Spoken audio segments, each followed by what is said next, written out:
और भव्य राज्य में, जहां सब कुछ रंगीन और प्यारा था, एक आकर्षक राजकुमारी रहती थी।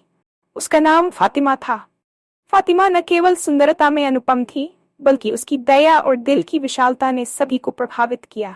एक दिन जब फातिमा बाग में टहलील कर रही थी, उसने देखा कि बाग के किनारे एक छोटा सा पक्षी घायल हो गया है। फातिमा ने तुरंत पक्षी को उठाया और उसके जख्मों का धीरे धीरे इलाज किया। पक्षी, जो अब ठीक हो चुका था, ने फातिमा को धन्यवाद दिया और कहा, शहजादी, आपकी मेहरबानी कभी फरामोश नहीं की जाएगी। थोड़ी देर बाद फातिमा ने एक सपना देखा। सपने में एक परी आई और कहा, हमारी मेहरबानी की कदर की जाएगी, लेकिन तुम्हें एक चैलेंज का सामना करना पड़ेगा।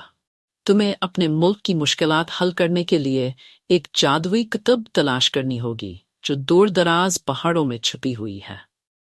फातिमा ने सपने को सच्चा मान लिया और अपनी यात्रा की तैयारी की।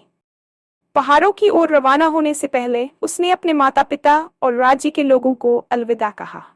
अपनी यात्रा के दौरान उसने कई कठिनाइयों और चुनौतियों का सामना किया, लेकिन हर बार उसकी दया, बुद्धिमत्ता और साहस ने उसे समस्याओं को पार करने में मदद की।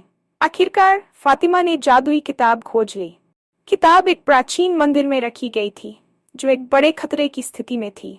फातिमा ने सावधानीपूर्वक किताब को लिया और अपने राज्य में वापस आ गई। किताब की मदद से उसने राज्य की सभी समस्याओं का समाधान किया और देश को समृद्धि की ओर ले गई। उसकी वीरता और बुद्धिमत्ता की सराहना की गई और लोगों ने उसकी सुंदरता और दिल की बड़ी कद्र की। फातिमा ने अपनी जिंदगी को सेवा में समर्पित कर दिया और लोगों की खुशियों का कारण बनी।